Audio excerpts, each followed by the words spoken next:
What's going on, guys? Welcome back to another episode of the Kabuki Strength Chat Podcast. Is that what we're calling it now? Sure. Something. That's a couple words that are associated with us. And today we're going to be talking all about nutrition and behavior change for performance and body composition. So I'm joined today by Brandon and Joe. Essentially, one of the ways that I guess we're going to start is just kind of by laying out a framework of nutrition, because I think a lot of the times people have questions. They'll ask, how much protein should I be eating, or what time should I be eating, or should I be eating carbs late? And all these are great questions. But I think that if you understand the fundamentals of nutrition, it makes answering those questions a lot easier. So you have a much broader scope of applicability when you are, I guess, applying it to either your circumstance or if you're a coach and you're working with athletes. So why don't we dive into it? And I don't know if you guys want to kind of kick that off and where you like to start, let's say like on a needs analysis. What are some of those things that you look for? Yeah, one of the biggest things I like to first touch on, and this is an issue that you've talked about at length, Daniel, I really like a lot of content you produced around this, is just what they can do, not what would be ideal for them to do. This is a really important distinction to make in the very beginning of working with somebody, or, another simple word for it is just adherence. What can they adhere to? But this is something that I struggle with a lot of athletes, especially younger athletes. Just having an individual that's never tracked before, doesn't know what the hell kind of protein they're taking in, so on and so forth, and they come with all these lofty goals and ideas of what they need to do to get to their goals, and it's usually, I'm going to start tracking everything tomorrow, and I'm going to start doing this, I'm going to start doing that, I'm going to start, all these really lofty goals they're trying to implement at once, and everything falls apart. And this is especially common in powerlifting, unfortunately, because there's not the biggest push to pay attention to nutrition in powerlifting. A lot of people like, this isn't bodybuilding, so I need to pay attention to my nutrition, which obviously couldn't be further from the truth. But yeah, it's one of the big things I like to do in the beginning. I'd say the most important is assessing what they can adhere to and manageable changes to start with in the beginning. Yeah, I think just like you wouldn't start someone on like a really advanced program, you wouldn't have them be like, all right, everything better be like perfect day one. Because one of the things too, especially I noticed like generationally, as I've done things where like at points I'm paying a little more attention to what I'm eating, maybe trying to lose a little bit of weight. And people like, not to call her out, but my mom, like in that generation. Sorry, Mom. Yeah. In that generation, like they don't really understand. They look at a nutrition label and they don't really understand what's going on there and how to apply that throughout your life. So with things like, I'll be like, okay, I'm eating, a diet and I can navigate it myself. Like I don't need her to do any work, but she'll say like, well, here's the ingredients that I use to make this, which can help, but like I don't know the amounts or like how it was used, and so finding out the macronutrients is difficult. So I think finding even where their knowledge base is if you're working with someone that is over a certain age, they may have no idea about any of this kind of stuff. They've heard that fat's bad, and they've heard that carbs are bad, that sugar's bad, and that certain things are high protein because it says on the box, but really they're not. That's a big one, like peanut butter. It's not a protein source. Yeah. Or they'll say hemp hearts. They say they're a really good but they have a ton of fat in it, which is fine. It's not that big a deal, but as long as you understand the context of it and the kind of calorie weight that comes with those things, it helps. Yeah, it's funny enough, individuals of that age have lived through every major nutrition fallacy out there, and they tend to believe every single fallacy. Funny enough, I had a conversation with an individual of my parents' age the other day, and it baffled me because they asked for nutrition advice at a really weird time of day. I started with protein. They're like, well, I drink a lot, so I don't want to eat too much protein on top to, have that liver kidney damage, And I'm like, holy shit, you still believe that? My goodness. So it's pretty crazy. I love that they're not the alcohol. Yeah, exactly. Because of a health concern. Yeah. Priorities, baby. Let's go. I knew a guy that wouldn't drink a protein shake after he worked out because he knew he was going to drink that night. So he said that the protein's going to be useless because the alcohol negates the protein. And I was like, story checks out. Yeah. Okay. Okay. Fair enough. I mean, Science. Whatever. Yeah. Yeah, so I think both you guys brought up a really good point. One, in terms of selecting the right starting point, and then two, identifying like their actual educational background. Because I know a lot of people in nutrition who will shit on that. And they're like, oh, it's not just about education. It's not, like, knowing isn't enough. And it's like, there's a big difference between having a conceptual understanding and knowing. You know, it's like, if you know how to be a millionaire, you're not going to choose to be poor. If you know how to be shredded, you're not going to choose to be 300 pounds overweight, you know? And I mean, you might talk about like a person's value structures, but at the end of the day, you're going to find a good, beneficial balance, right? You might not necessarily be 6% body fat, but you're not going to be, again, like morbidly obese, right? And so I think that balance is really, really important. And a lot of times people think that they know and they don't actually know. And really, you only have to ask a couple of questions to sort of determine the level of depth of their knowledge. And so I think those are really good points you brought up. And one of the things that I found super helpful is actually the BJ Fogg behavior change model. So if you guys don't know what that is, I'd highly recommend just Googling it real quick. It's a very simple little graph that depicts this very easily. So essentially you have an X and a Y axis, and then there's kind of like a little curved line. And on one axis is ability or competence, and on the other one is motivation. So essentially anything that requires high degrees of motivation or high degrees of ability, you should probably avoid, at least in the initial periods. So a great example of this might be, okay, well, maybe I don't have the motivation to do, or sorry, maybe I don't have the ability to do a 2-hour long workout. So maybe a 15-minute workout might be great. Okay, great. But now let's look at the intensity. What if I get you like just train, actually not even 15 minutes, just 5 minutes. If I get you training your ass off, like an actual high intensity interval training session for 5 minutes, that will destroy you. And your motivation to do that the next day is probably gonna tank, right? So it requires a high level of motivation, even though the ability to do it is fairly easy. So you need to make sure that both are in a good enough balance. And finding that can be pretty challenging. But like you said, it's like start off with something that you know you can hit every single day, whether you're hungover, whether you're sick, regardless of what's going on. And I think that's a really, really important thing. And then progression should happen slowly over time, and not be too concerned about rushing things. Like I told a story a long time ago about a client who, it took us 6 months just to get him in the gym. And it's like, oh, well, what were you doing for 6 months? Well, at first we literally had to start with just getting him to put on his shoes. And that was his goal for the day. And then he did that for a week. And then he'd put on his shoes, walk to the end of the driveway, and walk back. And it's like, oh, well, this guy is like lazy and whatever. And it's like, yeah, okay, sure, maybe. But at the end of the day, he wasn't doing it any other way. And so after 6 months, he was still losing weight. He was making progress. He was getting more in shape. But it took 6 months to actually get him into the gym. Now, that's not most of the people who are, going to be listening to this podcast. But at the end of the day, it does kind of convey a really important point. Like Joe was saying, you're not going to toss someone in the deep end.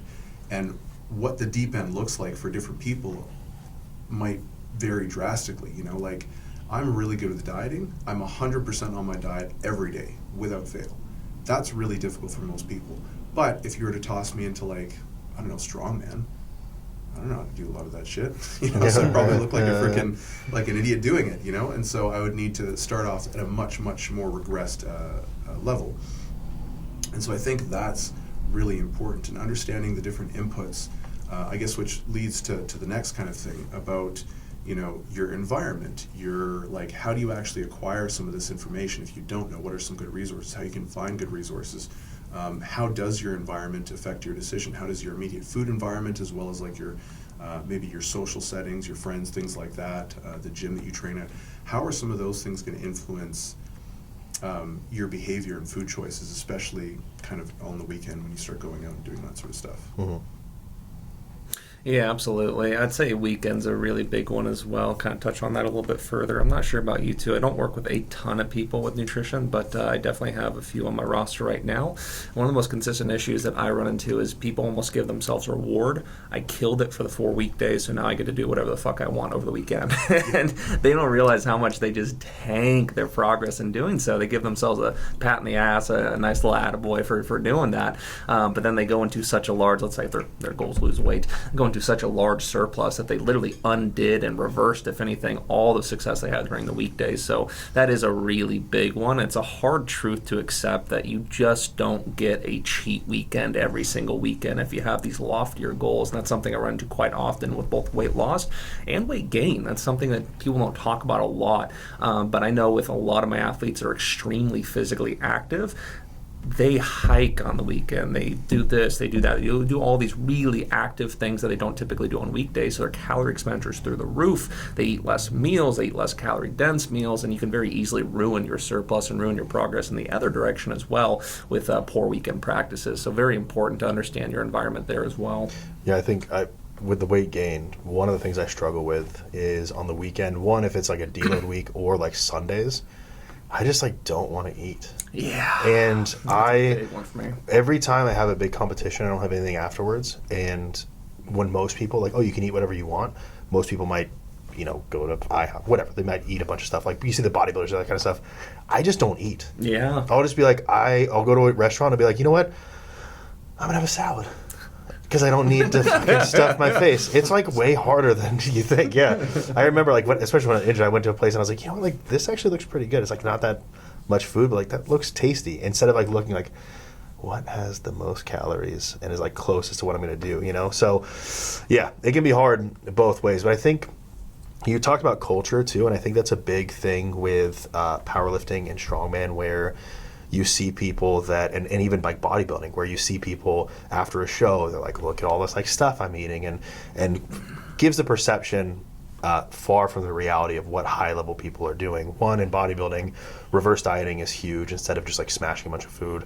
But in strongman, what I see a lot is a lot of people see there's these really big guys that do the sport, and so I'm a big guy, but I've never worked out before. They might be overweight, and they go into that. But one of the things that you don't see a lot of is if you look at Brian Shaw, Hafthor Bjornsson, Martins Litzis, even me, when we were in college, I was like 205 pounds. Martins was, like 185, 190.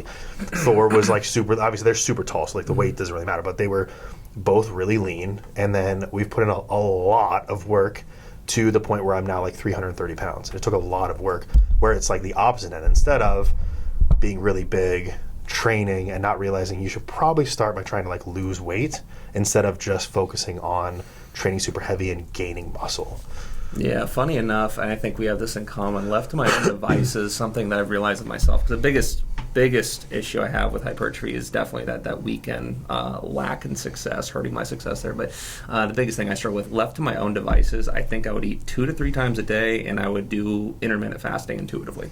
That's without a doubt what I would do left to my own devices. I don't get hungry till 2 p.m. I definitely would get 3 meals in at absolute most.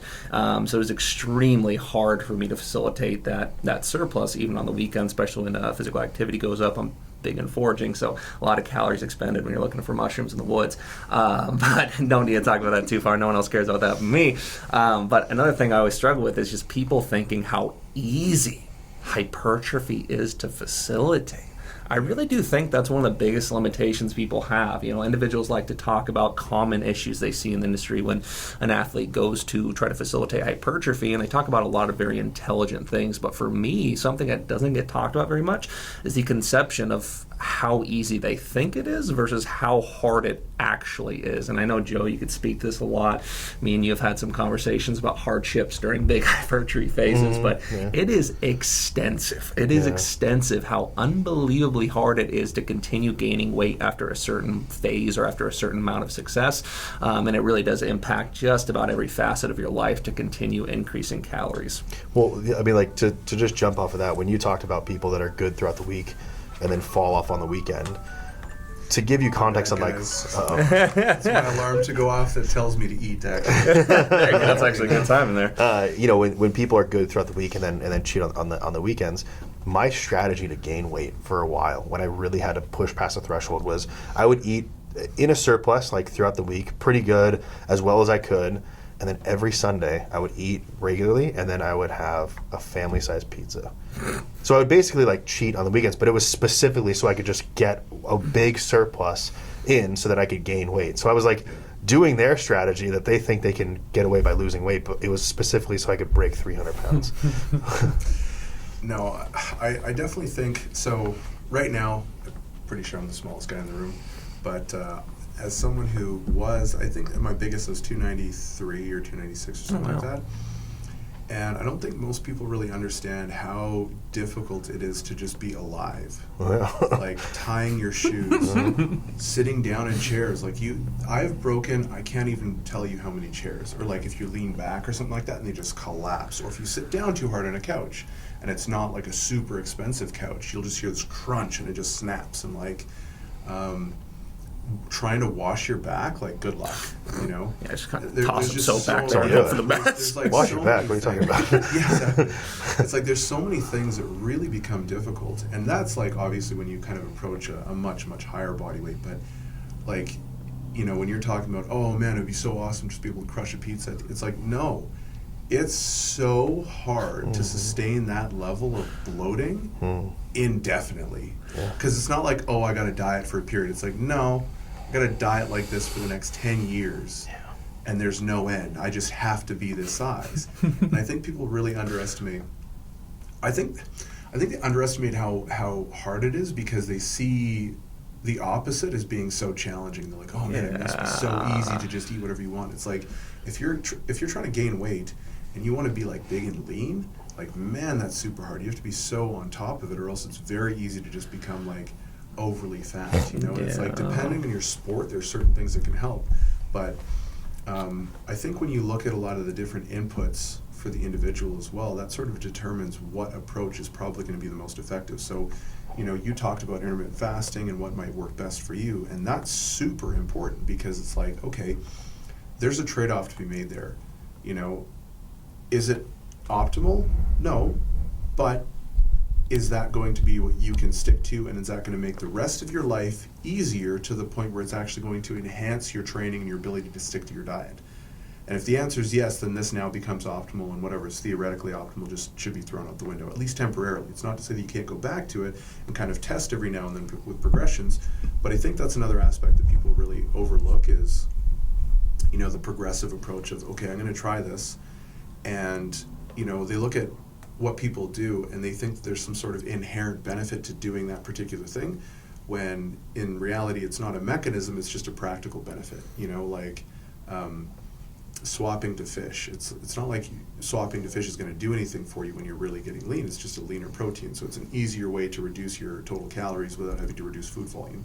You know, if you swap from, like, let's say ground beef to fish or something like that. So I think a lot of these things people sometimes see outside the intended context, and then we'll just start doing that, you know, and then that's where they kind of get into trouble. Whereas it's like, okay, what kind of lifestyle do you have? What kind of schedule do you have? How much stress is this going to induce?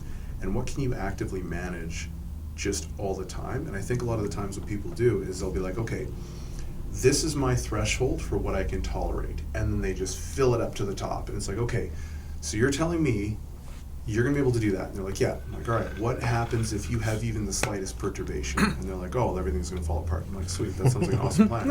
You know?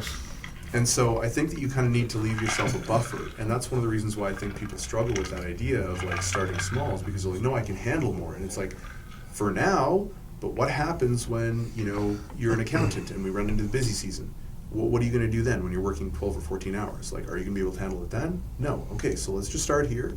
Once you demonstrate that you can really master this, then we'll progress. And that's something that people really have a hard time with. And it's a sort of like combination of ego and lack of patience and discipline and lack of understanding of like, hey, the long way is the shortcut. Mm-hmm. You know, and I think a lot of people don't necessarily appreciate that. But yeah, like what I tell my athletes, I tell them this all the time, is that being frustrated with wanting to do more is a great place to be. 100%. Being where you're like, man, like, and because you usually don't tell your coaches for a while, being like, oh my God, like, I don't think I can do this. Yeah. Like, you look, like, you get done with the week and you're like, oh, thank God. And then you look the next week, you're like, oh my God, I have to do this again. That's not a good place to be, because it's not as easy as like, well, let's just take a few things away. It's probably have to take a lot away and then wait a couple weeks and then start adding stuff in. If you're frustrated with wanting to do more, let's just add a little bit here. That's easy. And how many times, I guarantee you, everyone here has said this a million times, where you have an athlete, they're doing great, and they're like, man, like all my lifts are just going up. I'm feeling great. I'm hitting PRs like pretty much on a weekly basis on most of my lifts, even my accessories and stuff. Like, I think we should add some more volume in. It's like, wait, okay, so everything's going exceptionally well. This is the best training cycle you've ever done, and you want to fuck with it. Is that what I'm hearing? They're like, yeah, because I think I can get even more. And it's like that what is it, Icarus, right? Where you're just trying to add, and you're just trying to fly too close to the sun. It's like, dude, things are great. Just chill the fuck out and be patient. And that's the hardest part. So one thing I will say, and this is something I realized within the last year. So I've been dieting now for about 6.5 months or something in that range. And one thing that I noticed is that I kind of reached a point where everything in my life is kind of perfect. Like I can't optimize it anymore. My meal timing, my supplements, my hydration, like everything is literally perfect. I can't do any more. So what do you do from there? You know what I mean? And I think that's a barrier that a lot of people really struggle with. Maybe not in the sense that their diet and everything's perfect, but it's like they're nailing whatever they're supposed to and they're doing that perfectly. So it's like, well, now what do I do? And it's like, hey, it's not the time to move on yet. And so you kind of almost have to like redirect their attention in other places, or sometimes even just say, hey, you know what? You're doing everything great. Like, yes, we're not super advanced with everything we're doing, but you're doing everything great. I want you to redirect your energy in like maybe just having more fun, going out with your friends, doing little things like that, because there isn't more that we can do right now without potentially being damaging down the road, or without maybe being a little bit too much. And so it's like, how do you navigate those conversations actually? Because that's kind of an interesting one I'd like to hear. Yeah, that is a really interesting one. One thing I want to add to that discussion too is, I don't know about you too, one of the big things that I find myself doing very consistently when somebody does want to experience hypertrophy and they're having limitations is just being abundantly clear with how hard it's going to be with examples. So for me personally, this is kind of personal to talk about, and I feel like, Joe, you might be able to test this, maybe not. But even your sex life is affected. Oh, sure, yeah. Honestly. Hey, I'm 330 pounds. What do you think is going on? Dude, when you get to a point where you get to the last part of the day, the last hour you have with your significant other, whatever it may be, but you still got another 1,200 calories to fill, you don't really have the option to do those activities. I mean, you kind of do, but it is rough. It is incredibly rough. So even components of like that of your life are significantly affected. And that's what's really frustrating to me when people say, I feel like I'm eating everything in sight and I'm still not gaining. What can it be? You're not eating enough, because I think you expect this to be exponentially easier than it's actually going to be. And then I go into examples of how my life's been affected with severe troubles in that regard. And they're like, yeah, I haven't even got close to that point. Like, I know you haven't. That's why you're not having success. Yeah. But yeah, one other thing I want to touch on as well is I don't know about you two, I get very frustrated with other coaches online that will say something to the effect of, if you are trying to make body composition improvements, and you're not tracking your nutrition, you're not taking it seriously, you're not actually trying to facilitate those changes seriously, so on and so forth. There's this fallacy that unless you are tracking everything you eat, you are not actually dieting, you're not actually working towards your body composition goal in a way that's effective. So that's another limitation I have quite often, and something that I find I have to overcome with my athletes is, no. If you've never tracked before, you don't have to track to start working the positive direction within your goals. We can start with very simple changes, very, very simple changes that have nothing to do with actually tracking. So that's another thing that's a big limitation. Yeah, and to get back to you were saying, what do you do once you've got everything perfect? Or, yeah, maybe perfect isn't the right word, but let's say once you've got your client, athlete, whatever, working to a point where for them, this is the best rate of progression, this is where they need to be. If they take on more, it's going to slow them down in the long run. So once they're at that point, and they maybe will still want more, but they won't benefit from doing more, how do you navigate that conversation and just say like, hey, we need to redirect your focus elsewhere? Because that takes a lot of fucking patience and discipline. That's what I've noticed. We kind of talked about this the other day in the gym. I think that's where some of those going into maintenance phases and stuff helps, doing the mini cuts, like those kind of things, to kind of have a 2 to 4 week change. So I mean, like, let's say they're trying to gain weight, lose weight, whatever, and things are going well. It's headed in the right direction, so nothing's wrong. They're just like, I want more. But you also know that doing more is not going to be productive for them. Let's say, like, we're talking about volume, so that will make it a little easier to understand, right? In some cases, addressing certain lifestyle behaviors or habits, whether it's like getting to bed a little earlier or whatever, maybe they're managing what they're doing really well, but you know that if you give them a little bit more, all of a sudden you're seeing this slip, and then eventually everything just kind of falls. Yeah, I mean, I know there's a easy system for it, because that's the real, like, where a real quality coach from is being able to know the specific language that's going to speak to that person. Whether you have to kind of give them a little bit extra things, and almost like kind of like fake goals to do, you know, or if you can just be honest with them and just say, like, well, you know, what we're doing is great. If they're a real, like, data-driven person, you can go to the graphs and be like, look at all the progress we've made over this time. Pull up old videos. Your movement's going to getting better. Your diet is trending in the right way. So like give me, and give them a date. Give me 2 more weeks. Or give us 4 more weeks, and let's see what happens. If things falter, like, you can give me 4 more weeks. If things falter, maybe we can change things up, but let's just stick to the program now.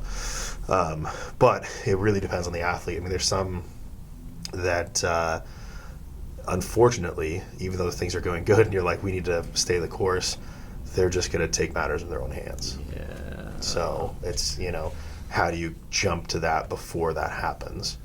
That's Because you can make a better choice that will fit what they want than they're going to make.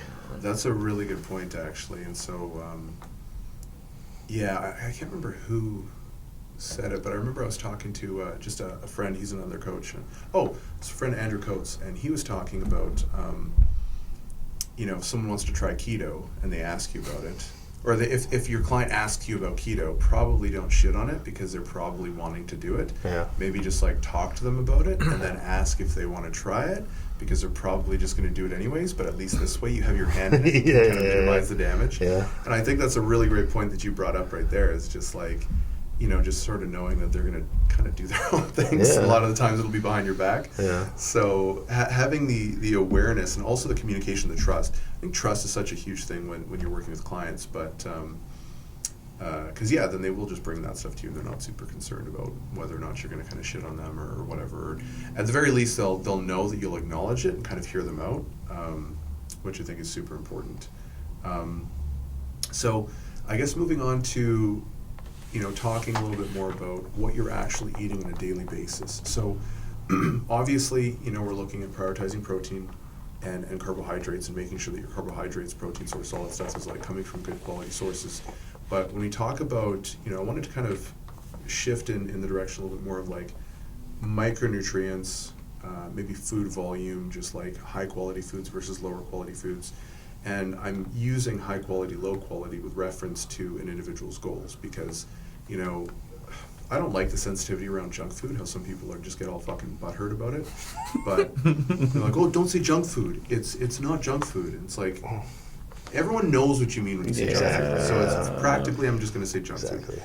But at the same time, you look at a pizza, and that might be junk food to this person.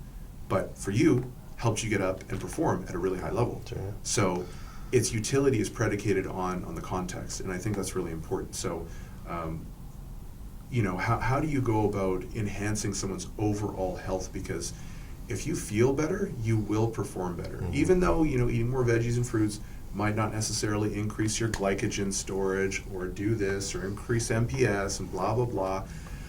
Indirectly, you will just feel better. You'll have better GI health. You'll have less GI distress. You'll have regular bowel movements instead of going, having diarrhea all the time or taking a shit every 2 weeks, And so how do you start kind of branching into that sort of stuff with not necessarily even with clients, but just even like what's your approach to making sure that you can sort of build up those health habits that will promote longevity as well as performance down the road, even if it is indirectly? Brandon, what's it? Yeah, so one of the first things that I really like to do, just to get a little bit more objective information, because there's a lot of issues with actually tracking when it comes to micronutrients that I've ran into in the past. This is an area that I'm by no means a specialist in. In fact, I always have individuals or kind of refer out as far as actually reading it, interpreting the results, because I feel like you need to more so specialize in it and do it well. But I find myself very often encouraging athletes to do some kind of blood panel to find out what's actually going on in that regard, to actually find out shortcomings within that micronutrient discussion. Obviously, there's plenty of conversation to have around hormones as well, but my point is that there's been a lot of athletes of mine that, as far far as their nutrition practices, it could not be much better. It really could not be much better on paper. But they were just feeling consistently fatigued, lethargic. They didn't have the energy they needed towards the end of sessions. And then through actually testing it, what we come to find out is they have a massive iron deficiency. They have a massive deficiency, usually females in that regard, but they have a deficiency that's really limiting them, though they shouldn't have it when you look at it on paper. That's one of the things that I find myself really consistently doing, especially when I suspect that's the case. But as far as building up habits over time, I really like meeting them where they're at as well. For example, if you're like Kevin from the office and you've never even had any kind of vegetable ever, which believe it or not, there's a lot of powerlifters out there that actually fit that category. I've been one of them at some times. I am not going to start them off with 3 servings of fruits and vegetables per day if they're having none. So just finding some veggies. Exactly. We'll start. Look at a carrot. Take one.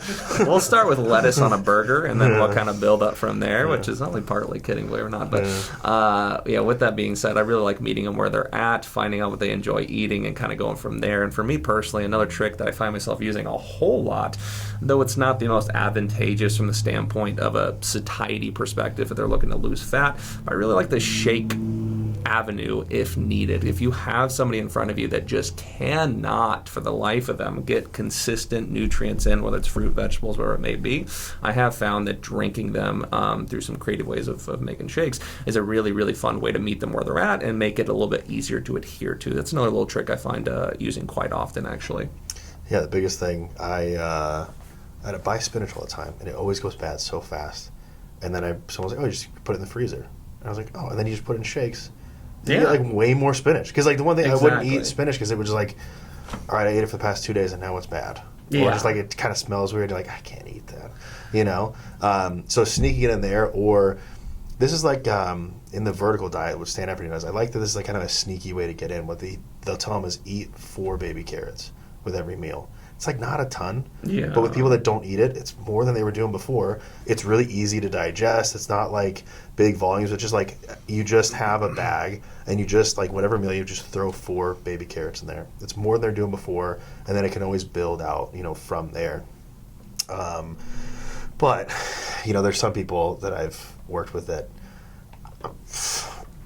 they're in their 30s or 40s and they don't eat vegetables, and they never have, and they say they can't digest them. So basically what you have to do is just test, because like when they say that, it's probably because they've eaten like broccoli and Brussels sprouts and that's it. So it's like branching out of like the full breadth of what a vegetable could be and finding those ones, whether it's peppers or, because like for me, I can't eat broccoli. I love broccoli. Yep. But my wife doesn't like when I eat broccoli. Because it just like, I will put broccoli in my mouth and like 45 seconds later, I'm just like, it's crazy.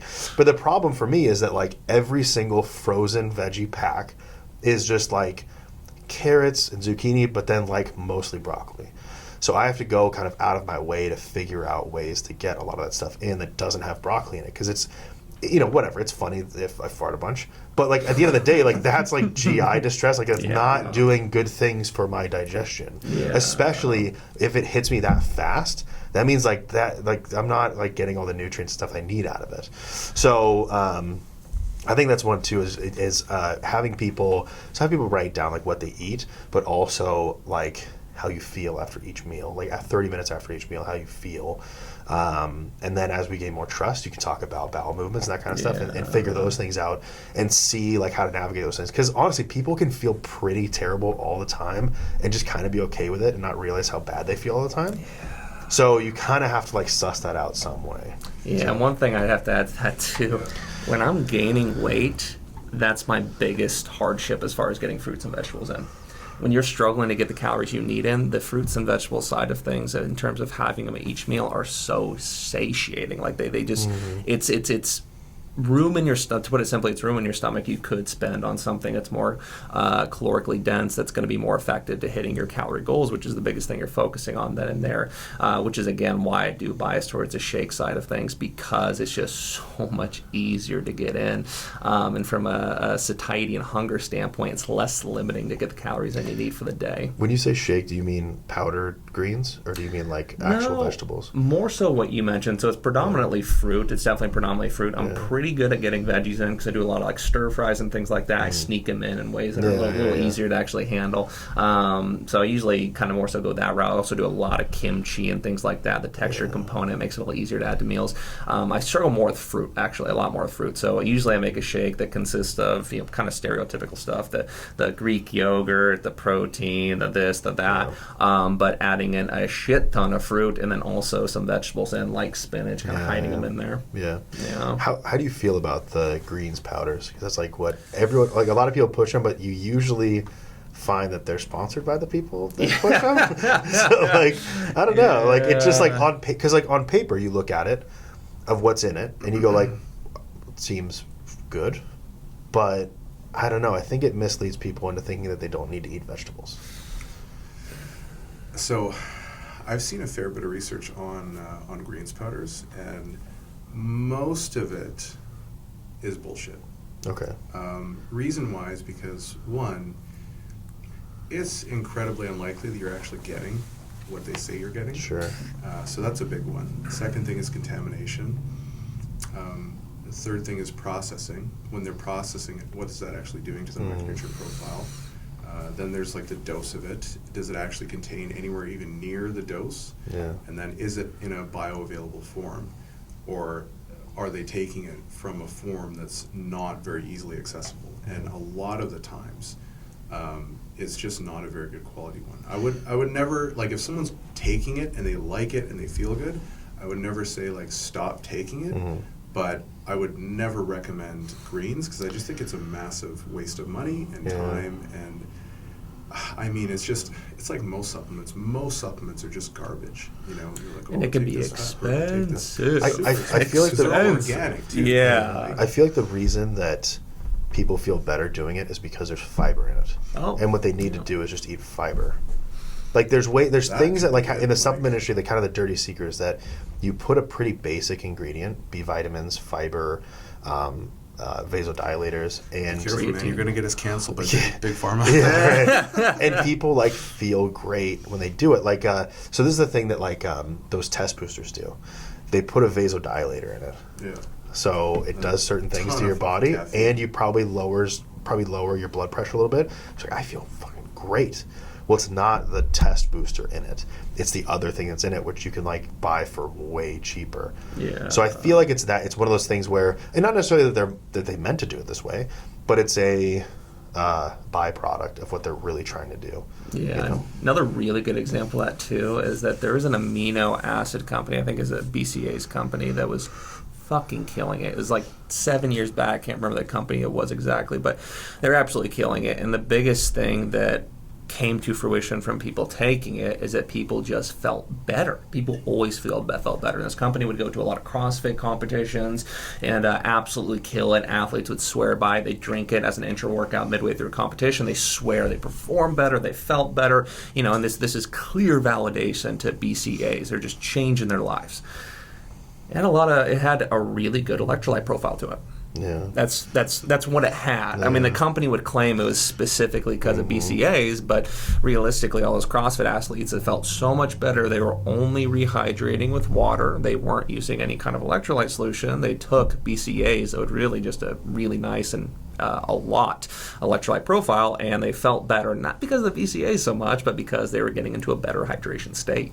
And a lot of the times there's something to be said for like the expectancy bias as well, like placebo effect. And you know, I mean, so if you guys aren't aware of like what a sham surgery is, there's some really interesting research in like orthopedic surgeries where essentially they would have a control group and then they do a sham surgery. So they would perform an actual surgery on someone's knee, and then in the other group they would do a sham surgery, which is essentially just cut them open, sew them back up, don't actually do surgery. And they basically had equivocal outcomes. Now, that's not to say that orthopedic surgeries in that case don't work, because there would be a certain proportion of those individuals who would only experience benefits from the surgery and not from placebo. But the main thing is that you're looking at long-term averages, and basically those end up being more or less the same. And so it does kind of call into question the validity of some of those things, but then more what it does is it's like just another testament to how important your belief in a certain thing is. So especially when you see people who are really dogmatic about whether it's keto or paleo or anything or certain supplements or whatever, you know, they're going to feel much better because that's what they're really bought into. And conversely, when you get these people who were converted into like natural medicine people who are just always detoxing and they're always like, oh, I'm just ridding the poisons in my body and that's why I'm getting sick. And it's like, dude, you've been sick for 10 years. Your shit doesn't work. Like, what the fuck are you doing, you know? And I know people like that. And it's just like, you're literally like noceboing yourself. And so it's whatever you believe, that can have a really significant impact, and that is not negligible at all. In fact, it's so much to the point that John Kiley, who is, I don't know if he still is, but he's really, really solid researcher, and he was the head S&C coach of the Irish rugby.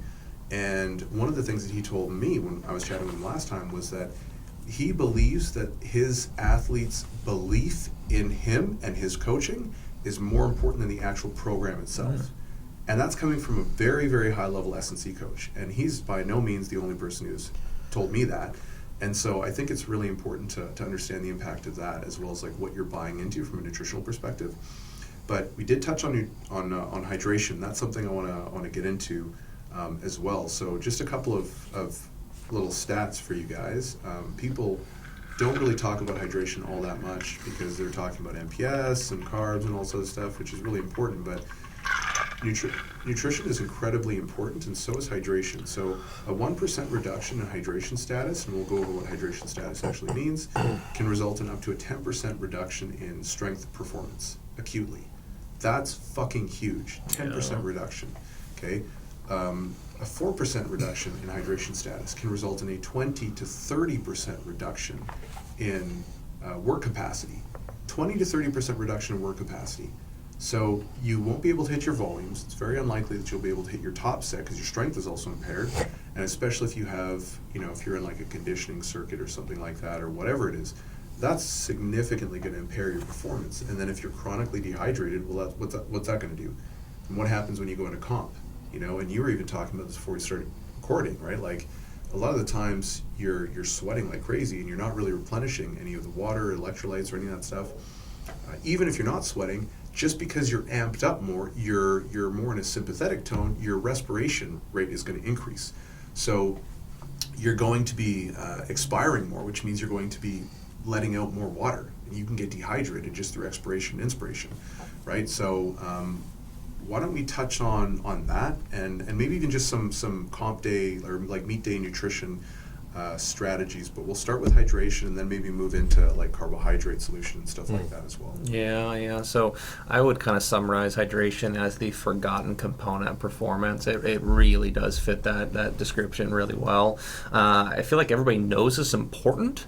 They just don't fulfill that in any way, shape, or form. But a big part of that is actually due to education in my experience. So there's quite a few frustrations I have with this topic, but I would say the biggest of which, and there's a lot of people that talk about this right now on social media, the biggest of which is the blanket statement recommendations. This is by far the worst aspect of this, in my opinion.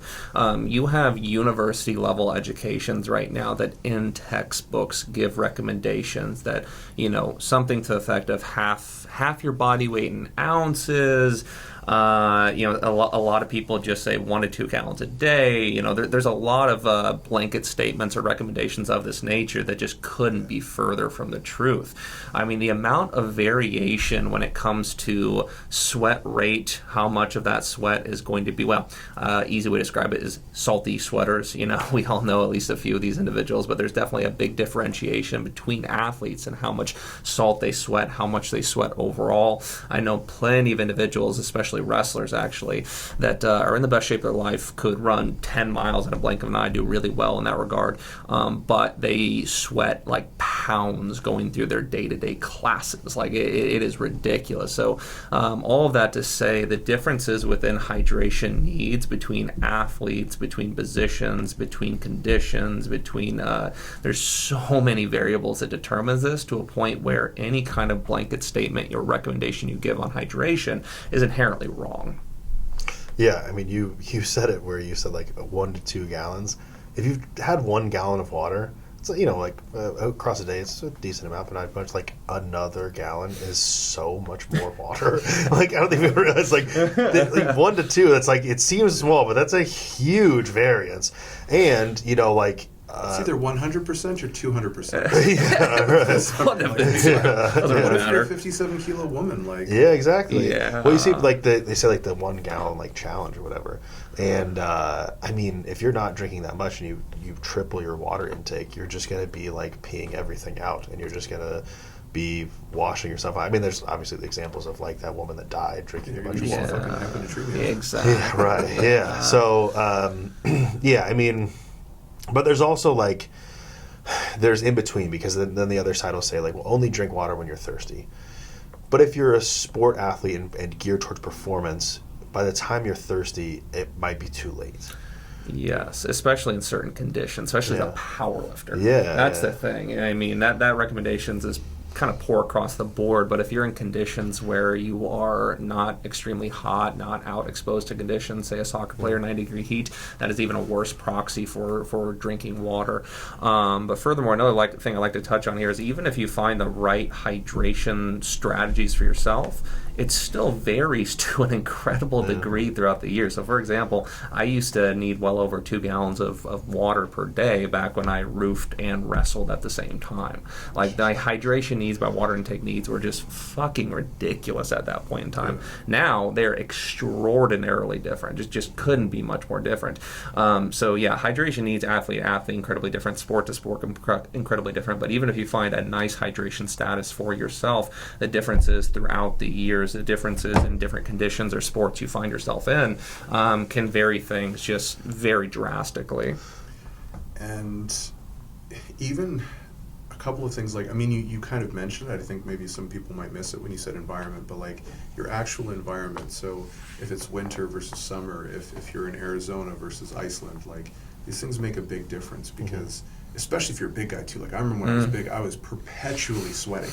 I'd be sitting down sweating. Sweating and I'd be right like, yeah, and I'm just like, what the hell? It's So, constantly greasy. so I guess there are, like, if you really want to dial in your hydration from like an optimization of performance standpoint, that can get a little bit tricky. But there are things we can do to at least get us in the ballpark, and I think that's probably going to have greater practical utility here. So instead of giving you like all of this stuff, we'll give you a couple of guidelines.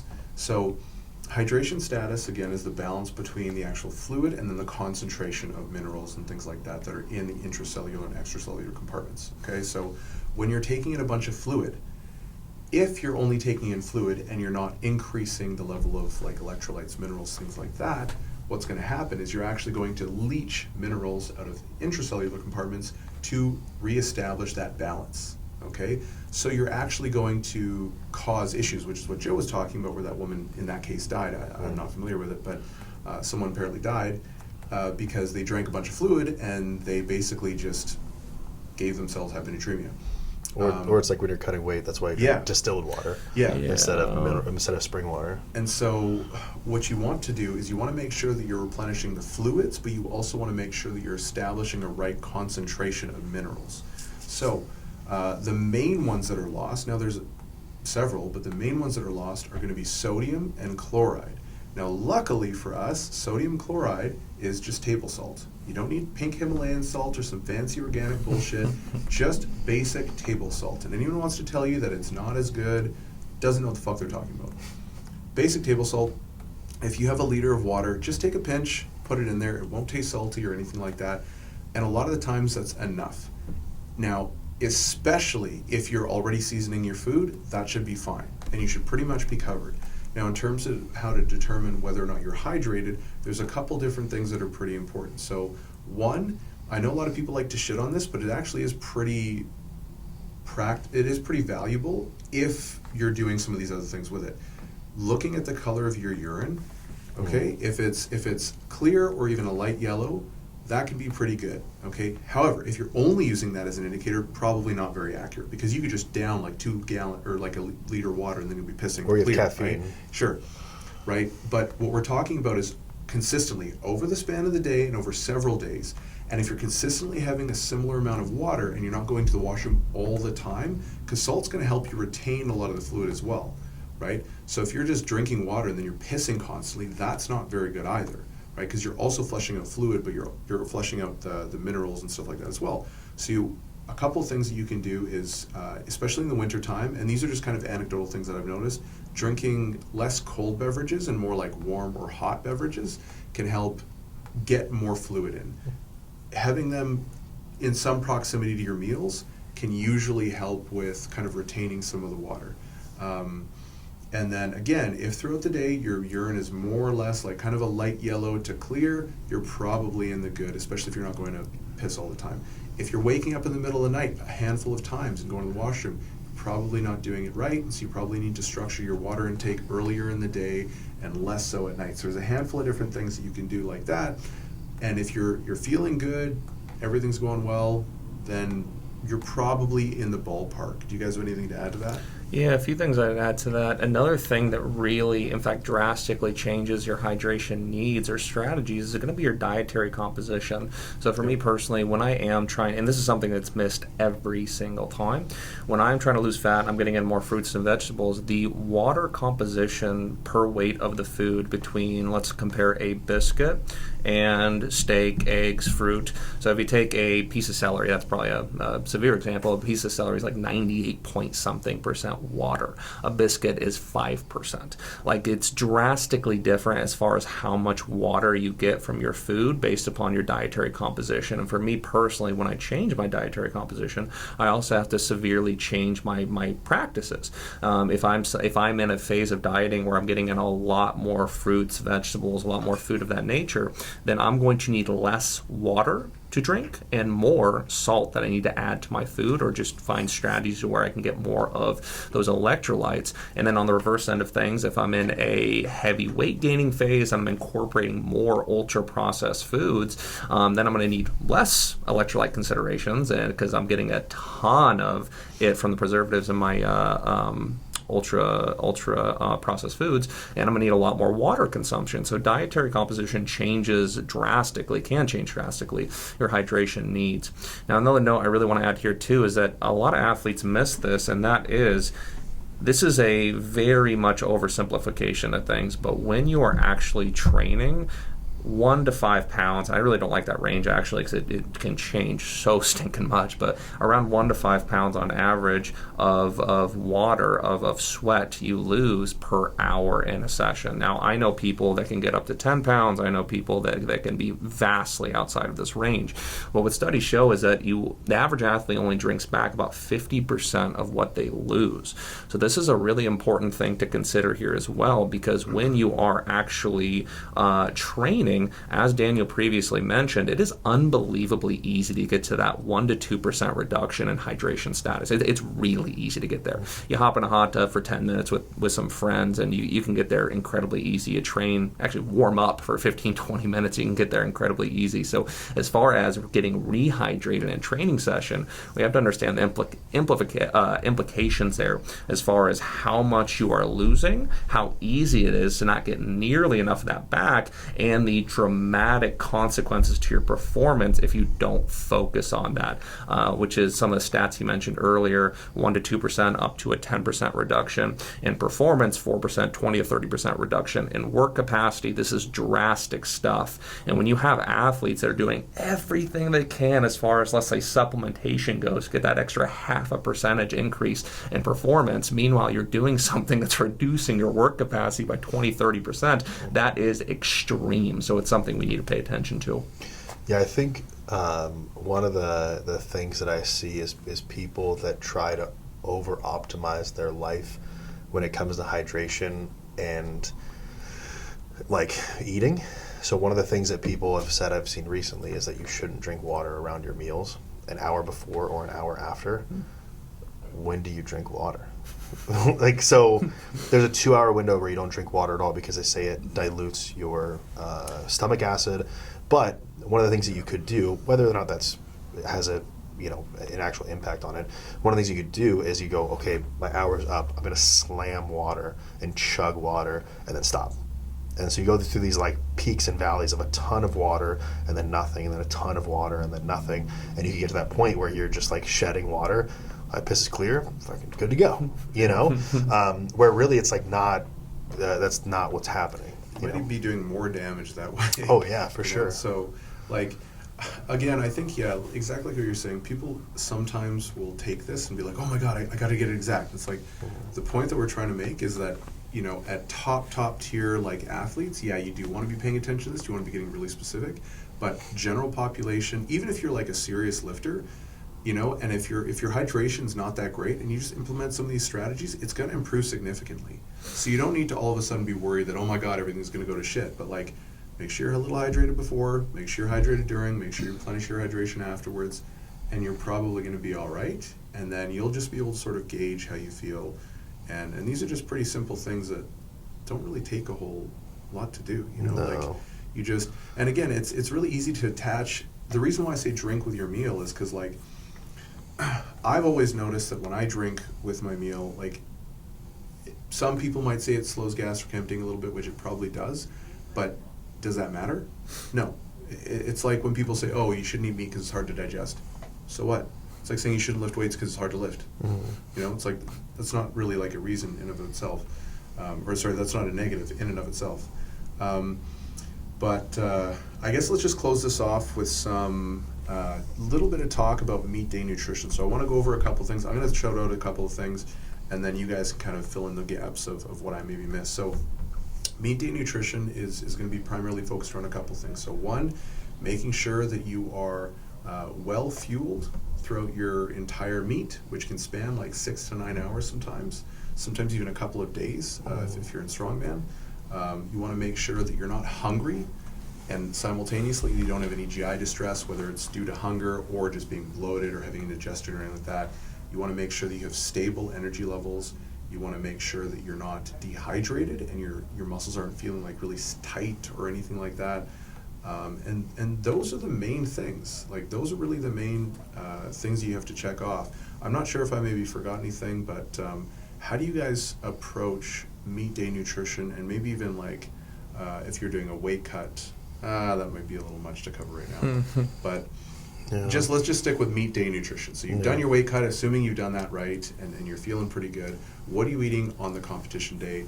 When are you eating it? Are there different intervals or periods? Things like that. Yeah, so there's and you covered that really well. There's a few additional tips I think are really important to add here, and one of the biggest of which, in terms of mistakes people make, is that they will see a high-level lifter doing something specific with their meat day nutrition and copy it to a T. And what ends up happening is their body doesn't respond to it as well. There's a reason that many people suggest bring an extra pair of underwear come meat day, and it's not a good reason. It's because a lot of people will choose to eat something that are far outside of their wheelhouse as far as what their body's used to. So one of the biggest pieces of advice I give people very consistently is, what's paramount come meat day is that you do everything you can to eat foods that your body is used to and responds well to. And that can be different for other people. That can be very different for other people, which is why we can't give a specific recommendations on the exact foods you eat come meat day, because for some people that may mess with their stomach, that may make it so you have to take advantage of the extra pair of underwear, unfortunately, especially after a big weight cut. So with that being said, just making sure that the food you take in is easy on the stomach. It's stuff your body is already well adapted to having. And another piece of advice I like to give, because there's so many people struggle with this, including myself, is that I struggle like crazy with eating anything come meat day. This is a long-standing issue for me, especially when I wrestled, especially when weight cutting's involved. But really, even if you take weight cutting out of the occasion, out of the situation here,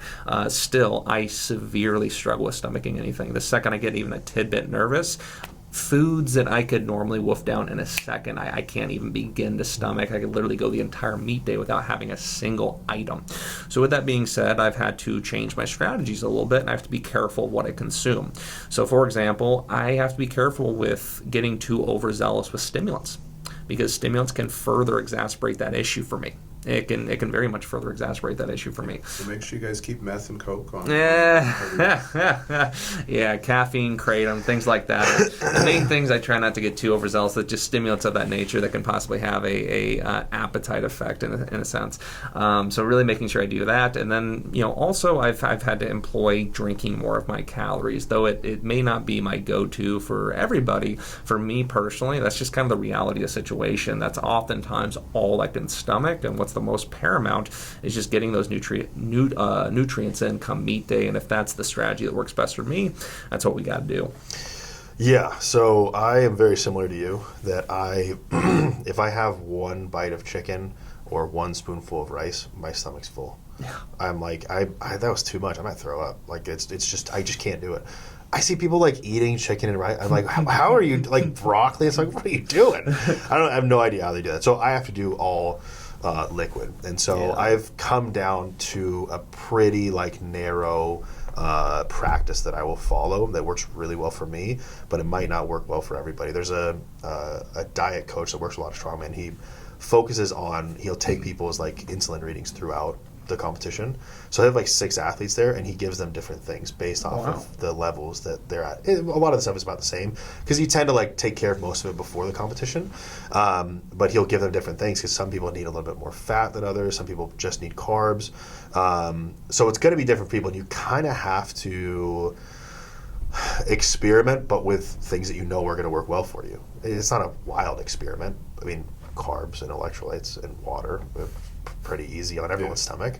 But a little bit. So like what I've found is that adding a little bit of protein, because it has a tiny bit of fat into it, helps me a lot. So I don't have peaks and valleys of performance, because if you're just slamming sugar, and you have to lift in a couple hours, you could then fall off.